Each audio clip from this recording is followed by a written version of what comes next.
विश्वम दर्पण दृश्यमान नगरी तुल्यम निजांतर्गतम पश्यनात्मनि माया बहिर्बोधभूतम यथा निद्रया या साक्षात् कुरुते प्रबोध समये स्वात्मानम् एवाद्वयम् तस्मै श्री गुरुमूर्तये नमः। इदं श्री दक्षिणामूर्तये ओम। इस वीडियो में क्या है, 215 श्लोक योग वासिष्ठ सार, 214 हो गए थे, 215 योग वासिष्ठ सार क्या है।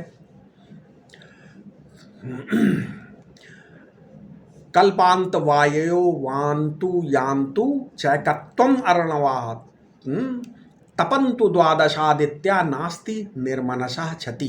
चाहे तेज हवा के तूफान से इस कल्प का अंत हो जाए, चाहे सारे समुद्र एक ही में समा जाएं, चाहे 12 सूर्य एक साथ मिलकर अपनी धधकती ज्वाला में सब भस्म कर दें, फिर भी ब्रह्मज्ञ का कुछ नहीं बिगड़ता, क्योंकि यह सब उसकी मन की कल्पना है, ऐसा उसको विश्वास रहता है।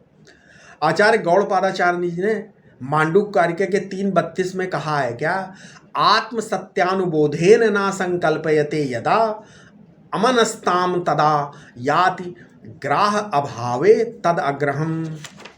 यानी जब आत्म सत्य के अनुबोध होने पर मन संकल्प नहीं करता, उस समय वो अमनी भाव को प्राप्त हो जाता है, क्योंकि मन ग्रहण के विकल्प से रहित हो जाता है। क्या होता है, ग्राह का अभाव होने से क्या होता है, मन ग्रहण से के विकल्प से रहित हो जाता है। तो श्रुति ने स्पष्ट रूप से वर्णन किया है कि ये संसार मन के साथ ही है, और जब सुसुप्ति में या समाधि में मन नहीं रहता तब संसार भी नहीं रहता।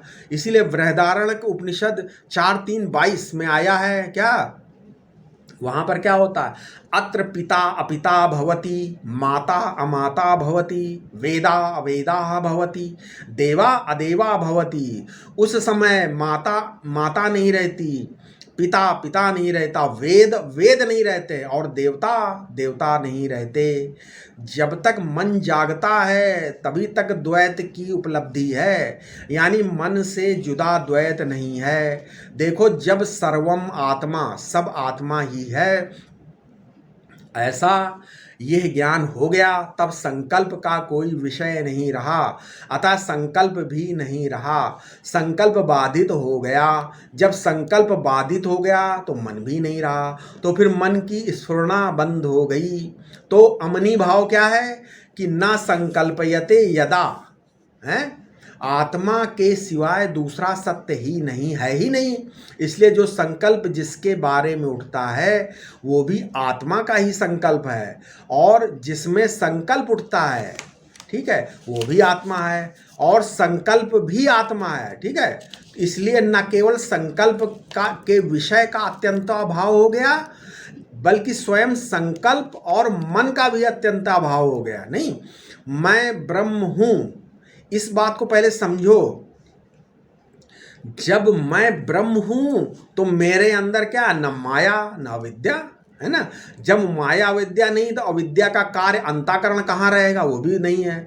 जब अंतःकरण नहीं तो संकल्प आदि दिखाई जो पड़ रहा है वो क्या हो गया, अंतःकरणाभास दिखाई पड़ रहा है। अंतःकरणाभास माने जैसे स्वप्न में हजारों आदमी दिखाई पड़ते हैं, तो उनके हजारों मन भी हैं तथा हजारों आंखें नाक कान भी हैं कि नहीं, है ना। हजारों अपने संकल्प करने वाले हैं कि नहीं। तो हजारों मनुष्याभास अंतःकरणाभास से युक्त प्रतीत होने पर भी वस्तुतः वहाँ न कोई मनुष्य है न कोई अंतःकरण है। ये जो मनुष्य ज्ञानी बना बैठा है ना, ये मनुष्य और जो उसमें अंतःकरण है, ये सब आभास रूप है। अंतःकरण में संकल्प उठे ना उठे, ये चिंता ब्रह्म को क्यों होगी, नहीं होगी ना। अरे ज्ञानी जी, जब तुम्हारा मन अंतःकरण बाधित हो गया, तुम ब्रह्म हो गए, तो तुम्हें अब चिंता क्यों। ज्ञानी का ये कर्तव्य नहीं है कि प्राणायाम प्रत्याहार करके मन को शांत करे। ज्ञानी की दृष्टि में अंतःकरण का बाधित होना माने स्वरूप दृष्टि से अंतःकरण का न होना ही अमनी भाव है। माने देखो, समाधि लग जाने पर हम संकल्प मुक्त हुए नहीं हुए, ठीक है। वैराग्य से हम संकल्प मुक्त नहीं हुए, सुसुप्ति और निद्रा में जाने से हम संकल्प मुक्त नहीं हुए। देखो आत्माकार वृत्ति से भी तो एक अंतःकरण का नशा है, ये भी नहीं तो आत्माकार वृत्ति भी अंतःकरण की एक खुमारी है। उसके साथ हमारा क्या नाता, क्या निस्ता है?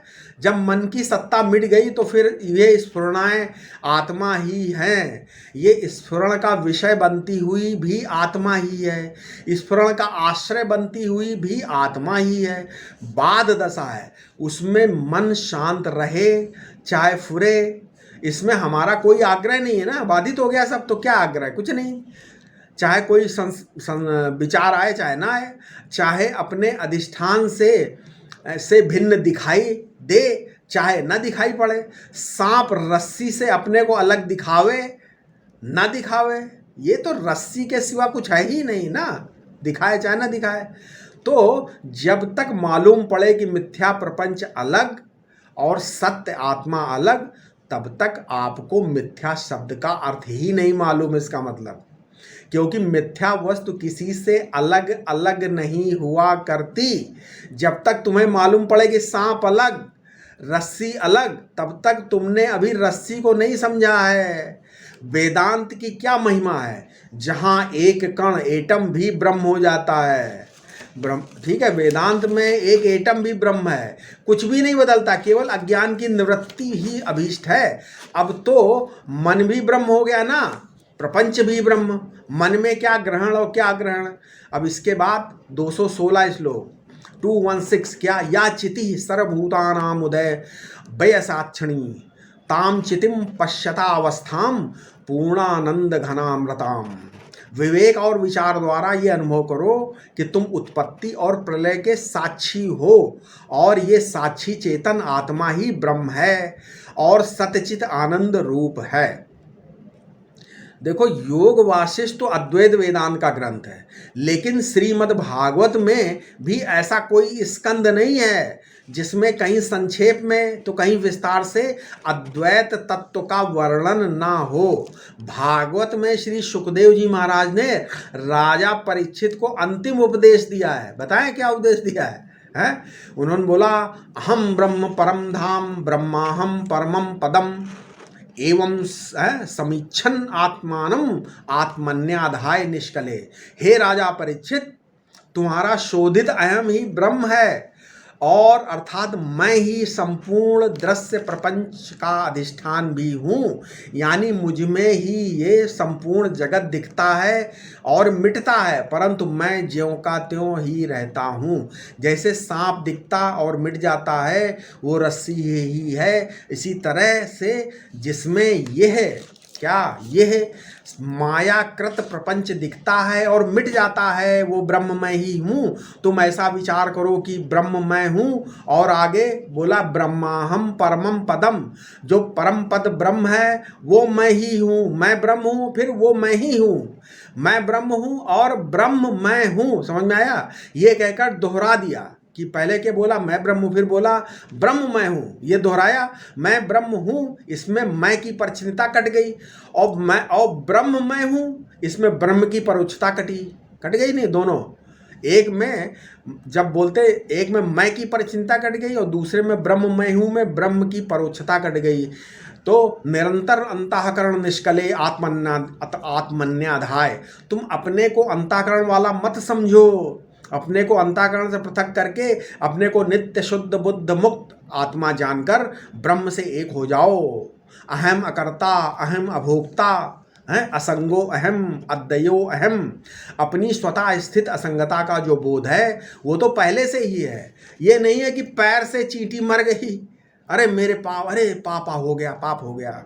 देखो चींटी मरी न मैंने मारी, नहीं तो क्या, या गीता कहती है दूसरे अध्याय का 19वां श्लोक क्या, या एनम वेत्ति हंतारम यश्चैनम मन्नते हतम उभौ तौ विना विजानी तो नायम हंति न हन्यते। जिसका बोध दृढ़ होता है उसकी निष्ठा बलवती होती, उसके अंदर परम स्वातंत्र होता है। देखो अपनी जो निष्ठा है उसमें जब सफलता नहीं मिलती तब व्यक्ति दूसरी निष्ठा ग्रहण करता है।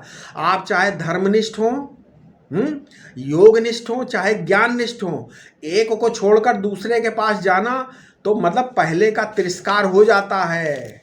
इसलिए मैंने एक वीडियो बनाया था पहले, ठीक है, थोड़े दिन पहले, 1 आध महीने हो गए शायद, 1-2 महीने। उसका हेडिंग थी क्या कि वेदांत समझ में नहीं आया तो भक्त बन गए या योगी बन गए। इस पर बहुत से भक्त लोग नाराज हो गए थे। उस वीडियो में मैंने केवल निष्ठा न छोड़ने की बात कही थी। एक निष्ठ हुए बिना भाई किसी भी मार्ग में सफलता नहीं मिलती। भक्ति या योग को कमतर आंकना नहीं था वहाँ उस वीडियो में। मैं बोला अगर भक्त हो तो, या अगर आप वेदांती हो तो वेदांत मत छोड़ो, भक्त हो तो भक्ति मत छोड़ो, ये कहने का मतलब था मेरा। वेदांत कहता है अपने अद्वैत स्वरूप के ज्ञान से सर्व का बाध हो जाता है, हो गया, और तथा अपना स्वरूप एक अद्वितीय वस्तु है। देखो भागवत का भी अद्वितीय वस्तु में निष्ठा है। जड़ ऋणात्मक है, निगेटिव है, और ईश्वर धनात्मक है, पॉजिटिव है, ठीक है। और बौद्धों का शून्यात्मक है, और इनका अधिष्ठान स्वयं प्रकाश दृष्टा है। ये बात भागवत में बताई गई है। भागवत में 335 अध्यायों में, भागवत में कितने 335 अध्यायों में से लगभग 90 अध्यायों में श्री कृष्ण लीला का वर्णन है, और बाकी तो सारी अद्वितीय वस्तु का ही वर्णन है, ठीक है। पढ़िए भागवत ठीक से। ब्रह्मात्मैक लक्षणम अद्वितीय वस्तु, ब्रह्मात्मनो एकत्वमेव लक्षणम यस्य तत्, ब्रह्म और आत्मा की एकता उस वस्तु का लक्षण है। ये दृष्टा मैं और संपूर्ण जगत का अधिष्ठान जिसमें ये जगत मालूम पड़ रहा है, वो आधार एक है। ये एकता जिसका लक्षण है, ये अद्वैयता जिसका लक्षण है, वो तत्व है। उस अद्वितीय वस्तु में सत और चित का भेद नहीं है, दृश्य और दृष्टा का भेद नहीं है। देखो जब हम कोई वस्तु देखते हैं तो हमारे और वस्तु के बीच में कौन है? इंद्रिय वृत्ति है ना। स्वप्नावस्था में मनोवृत्ति है, सुषुप्ति काल में सुषुप्ति और हमारे बीच कौन है? ये सोचा है कभी आपने? वो है दृष्टि। तो जो कि सुषुप्ति के दृष्टा से अभिन्न है, माने तो दृष्टा और दृष्टि के बीच में स्वरूप का अज्ञान ही दृष्टा और दृष्टि की संधि है। अपने स्वरूप, दृष्टा और दृष्टि के बीच में क्या? अपने स्वरूप का ज्ञान। तो दृष्टा को तुम ब्रह्म नहीं जानते हो, इसलिए दृष्टा और दृश्य को तुम अलग अलग समझते हो। अगर दृष्टा अपने को ब्रह्म जान ले तो न दृष्टि है, न दृश्य है, न दृष्टि है, तो दृष्टा से भिन्न नहीं है, इसलिए दृष्टा दृग मात्र है। यहाँ कोई सालोक के सायुज्य, सामीप्य या सारूप्य, सृष्टि, मुक्ति का वर्णन नहीं है। इनका कुछ प्रयोजन भागवत में नहीं है। भागवत में क्या है? कैवल्येक प्रयोजनम। भागवत का एकमात्र प्रयोजन है कैवल्य। समझ में आया? अब इसके आगे हम अपने अगले वीडियो में बताएंगे, ठीक है। ओम शांति शांति शांति।